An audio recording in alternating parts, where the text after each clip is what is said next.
नमो नमः। अहमस्मि डॉक्टर शुभेन्दु पाठक, अंशकालिक सहायक प्राचार्य दर्शन, पूर्णिमा राम प्रताप संस्कृत महाविद्यालय बेगनी दरभंगा। प्रियांशु छात्र, आज की कक्षा में हम शास्त्री प्रथम खंड के छात्रों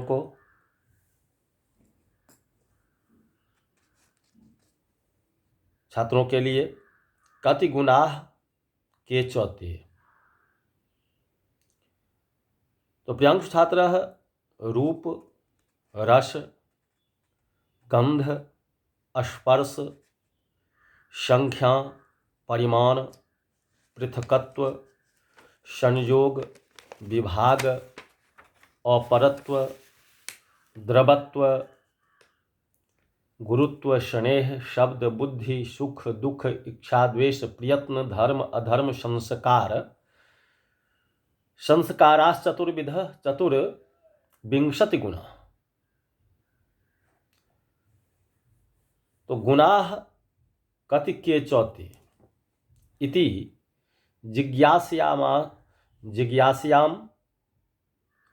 जिज्ञासयायाम मूले प्रोक्तं रूप रसगंधेत्यादि रूपं च रसश्चेत्यादि प्रकारेण विगृह्य। चार्थे द्वंद्व समासः।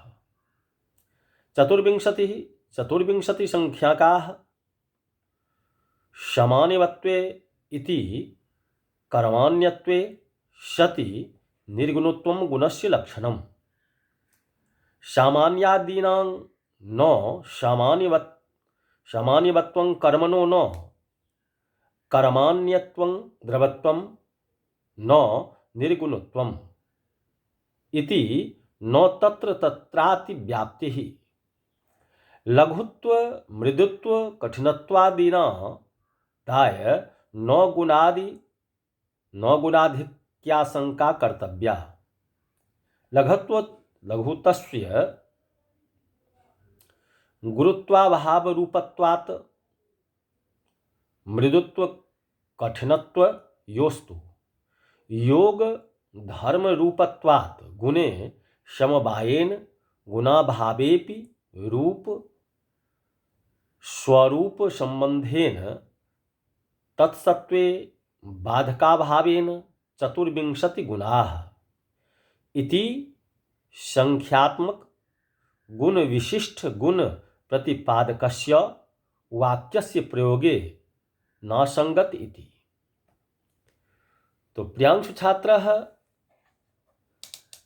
कहते हैं जो रूप रस गंध स्पर्श संख्या परिमाण पृथकत्व संयोग विभाग परत्व अपरत्व गुरुत्व द्रवत्व स्नेह शब्द बुद्धि सुख दुख इच्छा द्वेष प्रयत्न धर्म अधर्म संस्कार, ये 24 गुण हैं। गुण वह है जो द्रव्य में समवाय संबंध से रहता हो, साथ ही कर्मों से भिन्न और जाति से युक्त हो तथा निर्गुण हो। यों तो गुण में गुण समवाय संबंध से नहीं रहता है, किंतु स्वरूप नामक संबंध से संख्यात्मक गुण में भी रहता है। अतः चतुर्विंशति गुणाः यह प्रयोग असंगत नहीं हुआ है। अब कहते हैं जो यहाँ पर विशेष ज्ञातव्य है कि गुण वह वस्तु है जिसे अपामर साधारण मनुष्य द्रव्य में रहने वाला एवं कर्म से भिन्न भाव पदार्थ रूप में समझता है। जैसे किसी भी नील पीत आदि रूपों को सभी मनुष्य इस प्रकार समझते हैं कि यह अमुक वस्तु का रूप है, यह चलन नहीं है और यह अभाव नहीं है। सामान्यतः गुण शब्द का प्रयोग लोग उस अर्थ में किया करते हैं जो अपने आश्रय को अपने द्वारा उत्कृष्ट समझाए। यहाँ भी रूप रस आदि अर्थ में गुण शब्द का प्रयोग इसी अभिप्राय से प्राच्य पदार्थ शास्त्रियों ने किया है, क्योंकि रूप रस आदि के उत्कर्ष से द्रव्य वस्तु की उत्कृष्टता समझी जाती है। गुण द्रव्य को छोड़कर अन्यत्र कहीं नहीं जा सकती, कहीं नहीं जा सकता। जैसे सौंदर्य, सौंदर्य आदि द्रव्य में ही रह सकता है, सौंदर्य में सौंदर्य नहीं रह सकता। इसी प्रकार सारे गुण द्रव्य में ही रहते हैं, गुण आदि में नहीं। फूल का कोई रूप हो सकता है, किंतु रूप का भला फिर रूप क्या हो सकेगा। इसी प्रकार किसी भी फल और फूल में कोई माधुर्य आदि रस हो सकता है, किंतु माधुर्य का क्या माधुर्य हो सकता है। अतः मानना होगा कि गुण द्रव्य में ही रहते हैं, गुणों में नहीं। इसी प्रकार कर्म, सामान्य, विशेष, समवाय और अभाव नामक पदार्थों में भी गुण नहीं रहते, किंतु द्रव्य ऐसा कोई भी नहीं हो सकता जिसमें कभी न कभी गुण न हो। प्राच्य पदार्थ शास्त्रियों ने गुण का लक्षण इस प्रकार बतलाया है कि जो द्रव्यों से एवं कर्मों से भिन्न होता हुआ जाति नामक पदार्थ का आश्रय हो, वही गुण है। उनका अभिप्राय यह है कि जाति नामक पदार्थ द्रव्य, गुण और कर्म इन तीन पदार्थों में ही रहता है। अतः द्रव्य और कर्म से भिन्न होता हुआ जो जातिमान होगा वह गुण ही होगा, क्योंकि अपने में अपना भेद नहीं रहने के कारण द्रव्य और कर्म से भिन्न नहीं हो सकते। सामान्य आदि पदार्थों में जाति रहती नहीं, अतः ऐसा पदार्थ फलतः गुण ही हो सकेगा।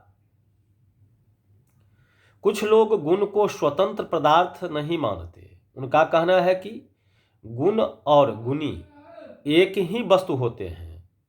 फूल और उसके रूप को अलग अलग नहीं देखा जा सकता, अतः दोनों को एक ही मानना उचित होगा। इसी प्रकार रस, गंध आदि गुणों के संबंध में भी समझना चाहिए, किंतु यह इसलिए उचित नहीं मालूम पड़ता कि यदि रूप और फूल दोनों तत्वतः एक हो तो रूप फूल है, फूल रूप है, ऐसा लोग समझें या वाक्य प्रयोग करें, किंतु ऐसा न समझकर एवं वाक्य प्रयोग न कर फूल का यह रूप है, फूल ऐसा रूप वाला है, इस प्रकार समझते एवं वाक्य प्रयोग किया करते हैं, जिससे आश्रयाश्रित भाव स्पष्ट प्रतीत होता है। अर्थात फूल आश्रय है और रूप उसमें रहने वाली उससे अतिरिक्त वस्तु है, ऐसा स्पष्ट मालूम पड़ता है। आश्रयाश्रित भाव दो भिन्न पदार्थों में ही नियमतः हुआ करता है। जैसे रथ होता है आश्रय और रथी मनुष्य होता है, उस पर आरूढ़ आश्रित, ये दोनों परस्पर एक से भिन्न ही तो है। रही यह सह प्रत्यक्ष की बात, अर्थात एक को छोड़कर पृथक रूप से दूसरे का प्रत्यक्ष न होने की बात तो आधार ध्येय भावमूलक भी हो सकती है। जब यह आसन पर बैठ मनुष्य को कोई देखता है तो साथ ही आसन को भी देखता ही है, परंतु इससे आसन और आसन पर बैठने वाले दोनों एक नहीं हो जाते, दोनों परस्पर एक से भिन्न ही रहते हैं। इसी तरह आश्रयाश्रित भापन्न द्रव्य एवं गुणों को एक न समझकर परस्पर भिन्न ही समझना चाहिए। कुछ लोगों का कहना है कि गुण और गुणी दोनों अत्यंत अभिन्न तो नहीं है, अर्थात दोनों बिल्कुल एक ही नहीं है, किंतु ये दोनों परस्पर कथनचित भिन्न और कथनचित अभिन्न है, अर्थात इन दोनों में भेदाभेद संबंध है, क्योंकि अत्यंत भिन्न इसलिए नहीं कहा जा सकता कि दोनों को परस्पर एक से अलग नहीं किया जा सकता एवं समझा जा सकता। और अत्यंत अभिन्न अर्थात एक इसलिए नहीं माना जा सकता कि फूल रूप है, फूल रस है। इस तरह ज्ञान या वाक्य प्रयोग कोई कभी नहीं करता। अतः गुण और गुणी द्रव्य को कथंचित परस्पर भिन्न और कथंचित परस्पर अभिन्न मानना चाहिए, परंतु यह इसलिए संगत नहीं मालूम होता कि भेद और अभेद अर्थात परस्पर भिन्न दोनों होना और एक होना यह अत्यंत विरुद्ध है।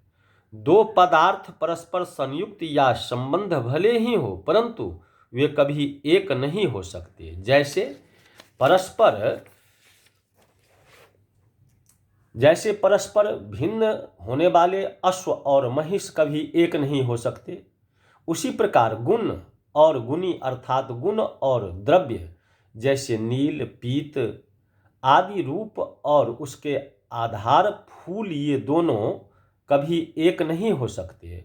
और यदि आग्रह करके इन्हें एक माना जाएगा तो फिर ये भिन्न नहीं हो सकते। अतः मानना होगा कि इन दोनों का भेदाभेद युक्त संगत नहीं कहा जा सकता। अभिन्न मात्र मानने से पूर्व प्रदर्शित भेद प्रतीत नहीं बन सकती। अतः मानना ही होगा कि ये दोनों परस्पर है, परस्पर भिन्न पदार्थ है, किंतु आश्रय को छोड़कर न रहना गुणों का स्वभाव है। अतः उसका ज्ञान अनाश्रित रूप से नहीं होता।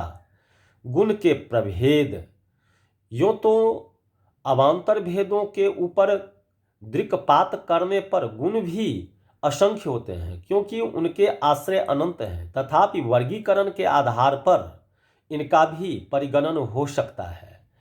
मुख्यतया ये 23 प्रकार के होते हैं, जैसे रूप, रस, गंध, स्पर्श, संख्या, परिमाण, पृथकत्व, संयोग, विभाग, परत्व, अपरत्व, ज्ञान, सुख, दुख, इच्छा, द्वेष, प्रयत्न, गुरुत्व, द्रवत्व, स्नेह, संस्कार, अदृष्ट और शब्द। कुछ लोगों का कहना है कि प्राचीन पदार्थ शास्त्रियों ने प्रयत्न पर्यंत केवल 17 गुण मानते थे। परवर्ती विद्वानों ने और 6 प्रकार अधिक गुणों का अस्तित्व मानकर इनकी संख्या 23 कर डाली। जो भी कुछ हो, विचार करने पर उक्त 23 प्रकार के गुणों का अस्तित्व मानना उचित ही जचता, जो आगे के विशेष विचार में स्वतः स्पष्ट हो जाएगा। कुछ लोग कठिनत्व, कोमलत्व आदि को भी स्वतंत्र गुण मानकर गुणों की संख्या में वृद्धि स्वीकार अपेक्षित समझते हैं, परंतु यह इसलिए संगत नहीं प्रतीत होता कि उन्हें संयोगगत धर्म मानकर भी निर्वाह जब हो सकता, तब संख्याधिक्य का स्वीकार वांछनीय नहीं कहा जा सकता। इसका विशेष विवेचन यथास्थान किया जाएगा। इति।